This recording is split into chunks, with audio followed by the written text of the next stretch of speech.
So one day when I was in high school, I was sitting in class, and out of what I can only describe as mind-numbing boredom, I decided I'd come up with a secret code. This activated my brain, got me started thinking about like how I could make an unbreakable code, what kind of shapes could I use, how could I mix it all up so that nobody could decipher it. In hindsight, it was pretty primitive as codes go. A equaled square, B equaled squiggly line, and so on and so forth. But at the time, I thought it was brilliant. I didn't know what I was going to do with this. I had this fantasy that maybe I could come up with these secret letters that I could share with friends and nobody else could read, and then I realized that I didn't really have any friends. At least none that would have any interest in something like this. So I finished the little cipher and was all proud of myself. I folded it up, put it in a book, went on with my day. And then later on that day, I was walking down the hallway and I saw a whole group of kids, gathered around looking at something, and I joined in just to see what they were looking at, and it was my cipher. Like my folded up piece of paper. They were all looking at it, trying to figure it out. I guess it had fallen out of my book or something.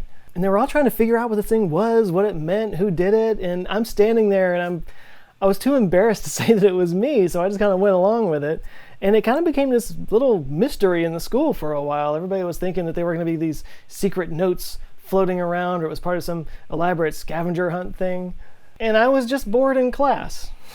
I bet there are still people out there that are wondering what the hell that thing was all about. Throughout history, scholars have come across indecipherable and mysterious books that they haven't been able to figure out.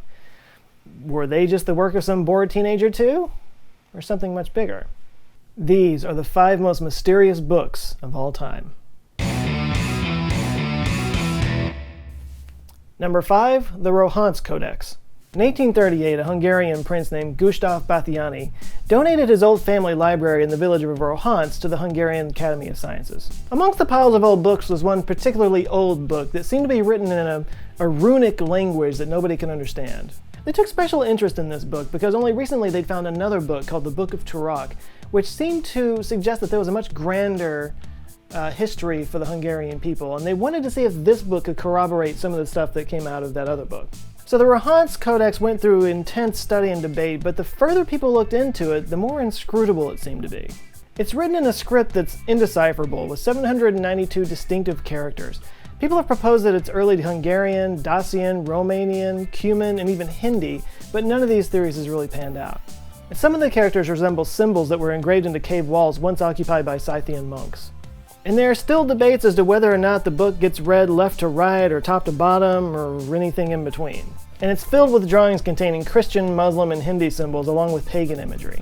Many Hungarian scholars to this day think that it's all just a forgery perpetrated by a guy named Samuel Literati Nemes, who was an antiquities dealer in the 1830s who they found out had forged a lot of the things that he had sold, including the Book of Soge. He was a Hungarian nationalist who, it turns out, had forged a lot of these books to try to spur nationalist pride, which is why the Book of Soge had this grand history of the Hungarian people in it. The problem with that theory is that the paper in the book has been traced back to Venice in the 1530s. So that's like 300 years earlier. So if you were going to try to do something like this today, you would have to find a whole stack of blank paper from 1717. Good luck with that. And also the book doesn't really fit his MO. If you're trying to bolster, nationalist pride with propaganda, why would you make it completely unreadable? And there's also nothing whatsoever tying Nemes to this book. He actually kept notes on all of his forgeries, and there's nothing in there about the Rohans Codex. Then there's the fact that all the records at the Rohans library where this had been kept all that time showed records of it going back to 1748, and Nemes was born in 1796, so that's a problem. So the best guesses based on just the illustrations in the book is that it's some kind of religious text with prayers and stories from the Bible with a little bit of the history of the Blocky people and their fights against the Hungarians in the 11th and 12th century thrown into the mix. But to this day, nobody knows who wrote it, how they wrote it, or why. Number 4, the Codex Serraphoniness.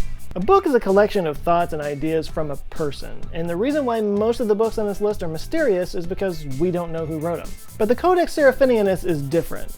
We know exactly who wrote it, and we know exactly why. But it is a weird-ass book. It's written in a language that doesn't exist, it's full of pictures of weird animals and plants seeming to show directions on how to do things that came right out of David Cronenberg's nightmares. You'll find a horse/grub, weird anatomical weapons, and people having sex and turning into an alligator. Like you do. It's like reading a medieval manuscript from some alien world that's unusual and unique but familiar at the same time. And that's kind of the point. The author's name is Luigi Serrafini. He was an architect and industrial designer who wrote the book really as an art project more than anything else. He said he wanted to create a sense of wonder in the reader, to give them the feeling of a baby looking at a book for the first time. And even though it looks hundreds of years old, it was actually just written in 1980. You can buy a copy on Amazon yourself. I'll put a link down in the description below. Just make sure you're sober when you read it. Things could go bad. Number 3, the Book of Soyga. John Dee was a mathematician, scholar, and advisor to Queen Elizabeth in 1500s England. And he was an interesting cat. He lived in a time right in the middle of the Renaissance, when the world was kind of transitioning from a world of magic and superstition to one of scientific inquiry. And John Dee was the perfect embodiment of that. He was a mathematician and astronomer, but also was really into alchemy and the occult. His advancements in mathematics helped English sailors to navigate the world, but he was also obsessed with communicating with angels. And he was also a major advocate for creating a National Library of England, which the Queen was not all that interested in, so he just built his own. At its height, John Dee's library had over 3,000 books, and some of which, let's just say, were a little kooky. But there was one of these kooky books that he was especially fascinated by. It was called the Book of Soyga, or the Alderaya. It was a 15th century Latin book on incantations, magic, astrology, demonology, and the genealogies of angels. The book was written with some weird practices, like reversing some words in the Hebrew Kabbalic tradition, but it's mostly translatable, except for the final 36 pages, which are filled with tablets containing 36 rows and 36 columns containing over 46,000 Latin letters that are completely random. John Dee was so convinced that this was the key to unlocking a holy language that he worked with a medium to communicate to Archangel Uriel. And through the medium, Uriel told him that the only person who could unlock this code was Archangel Michael, who I'm guessing was not available at the time. The angel also claimed that whoever deciphers the book would die 2.5 years later. So, there's that. But toward the end of his life, while John Dee was traveling through Europe, some vandals pilfered his library. As if that wasn't bad enough, after Queen Elizabeth died, he fell into poverty and he had to sell the rest of it, scattering all of his books to the wind. The Book of Soyga went missing for 500 years before it turned up in 1994 in the British Library. Ironically, the very library that he wanted to build. And immediately cryptologists started working to try to crack this code. In 2006, a Princeton mathematician named Jim Reeds claims to have deciphered the tables using computer algorithms by discovering a 6-letter seed word in each table that gives you the key to solving it. I'm linking an article in the description that explains how he translated it, as well as a translation that you can read yourself if you're brave enough. Jim Reeds is still alive, so you'll probably be okay. Probably. Maybe. 50-50. Go check it out. Number 2, the story of the Vivian Girls. Nathan Lerner was a landlord in Chicago in 1971 when one of his oldest tenants went into hospice due to failing health. The man's name was Henry Darger. He was a recluse that barely ever left his apartment except to go to church, and he lived in that same place since 1930. As Nathan began the process of cleaning up this guy's apartment, what he found astonished him. It was a massive collection of writings that made up one book titled The Story of the Vivian Girls in what is known as the Realms of the Unreal in the Glandeco-Angelinian war storm caused by the Child Slave Rebellion. It's 15,145 pages long, spanning 15 volumes containing several hundred pages of illustrations, some of them landscapes as large as 30 feet wide. And he made the illustrations by cutting pictures out of magazines and tracing over them, a style that many would actually pick up on after his death. It's an elaborate mythology that he wrote over 60 years. It takes place on a planet that the Earth revolves around as a moon. The protagonists are 7 daughters of Robert Vivian, princesses of the Christian nation of Abyania, which lead a rebellion against a civilization built on child slavery. It's considered one of the longest books ever written, and he did it all in secret. Nobody knew anything about it until his death. Henry was thought to have a handful of mental conditions, including Tourette's, and in fact he spent some time in an insane asylum when he was young, which he escaped in 1908.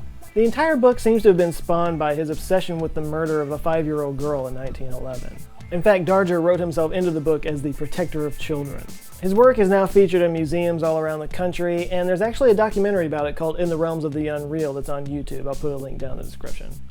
And of course, the #1 most mysterious book of all time, the Voynich Manuscript. You can't do a video about mysterious books without talking about the Voynich Manuscript. The Voynich Manuscript may be one of the most obsessed over and studied books in history. The first attempts at deciphering it were done back in 1665. It's named after Wilfrid Voynich, a Polish book dealer who published the book in 1912. And we have a pretty clear record of ownership tracing it back to an alchemist in Prague named George Baresch in the early 1600s, though there's reason to believe it was once owned by the Emperor Rudolf II in the late 1500s. But radiocarbon dating on the parchment places the origin of the manuscript sometime between 1404 and 1438. So there's a good 150 or so years that are a complete mystery. By the way, this is one of the most frustrating and tantalizing things about the Voynich Manuscript, is that we feel like we have just enough information that we think we might be able to figure it out, and then we hit a brick wall. Okay, so what is this thing? It's about 240 pages of WTF, that's what. Written in a completely incomprehensible language and featuring weird, almost childlike illustrations that defy all logic, this book has stumped the greatest cryptographers, linguists, and historians for over 600 years. In fact, after World War II, some of the code breakers that broke the Japanese military codes took a shot at the Voynich Manuscript, and they got nowhere with it. The language in the text uses characters that have never been seen anywhere else, and it looks like something out of the Lord of the Rings, like vaguely European but not related to any known language. It features all the highlights of a real language, repeated words, certain characters that always follow other characters that we accuse, always followed by a U, for example. Some characters that only appear at the beginning of the word, some that only appear in the middle. Experts say that it's written in a smooth, fluid motion with no delays in between the words like you would expect with a code, so they think this is a real language. It's also filled with strange illustrations featuring plants, some of which are familiar, like a wild pansy and a maidenhair fern. Some are complete mysteries, others feature leaves from one plant with a flower from another plant and a root systems from a totally different plant. There are also pages and pages of nude women bathing in pools connected by a series of pipes, and another section featuring astrological illustrations. But the illustrations themselves are a mystery, because when they did tests on the ink, they found out that it's really high quality stuff that only master painters would have had access to back in that day. But if you look at the drawings, they're not exactly Rembrandt. And although some people have speculated that maybe it was done by a young Leonardo da Vinci, that's been discredited because why? He also wasn't born until a few decades after this book was made, so there's that.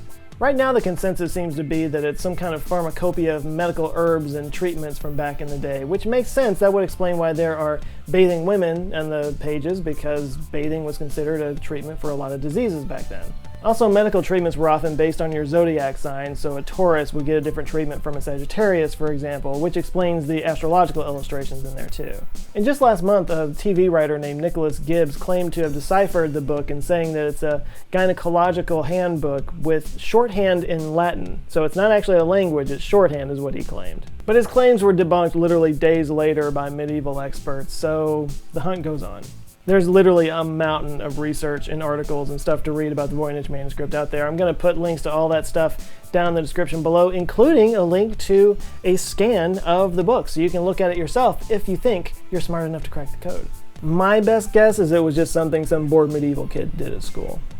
So let me know what you think. Were any of these books new to you? Did I leave out a book that you think is more mysterious than these? Discuss down below. So I know this is a slightly different kind of topic for this channel, but you know, hey, it's October, Halloween's coming up, thought I'd have a little fun, mix things up a little bit. Tell me what you think. As always, if you like this shirt and you want one for yourself, or you want to look at a whole bunch of other really fun shirt designs that we have available, you can go to answerswithjoe.com/shirts. Also, thank you so much to the answer files that are supporting this channel on Patreon. We got some new people that joined the tribe. I want to call them out real quick. We got Lisa D, Ling, Ivan Heigen Elrond, I murdered your name, I apologize. William Dean Harris, Andrew Barr David, Duffy London, Neil Brooks, and Darren Nolan. Thank you guys so much for joining. If you guys would like to see what this is all about, get some behind the scenes access and some cool perks, you can go to patreon.com/answerswithjoe. Also, as always, this video is brought to you by cankerboy.com. If you have mouth ulcers and recurring canker sores, ouch, you can take care of that with a daily pill. Works in about 6 weeks. You get a 2-month risk-free trial. Just go to cankerboy.com. All right, thanks again for watching. Like and share if you liked it. And yeah, let me know if you like this topic. I thought this was a lot of fun. If this is your first time here, check out some of my other videos, because I do fun stuff. They come back with stuff like this every Monday. And hopefully, if you like it, subscribe, because you can watch the next one. All right, now you guys go out there. You have an eye-opening week, and I will see you next Monday. Love you guys. Take care.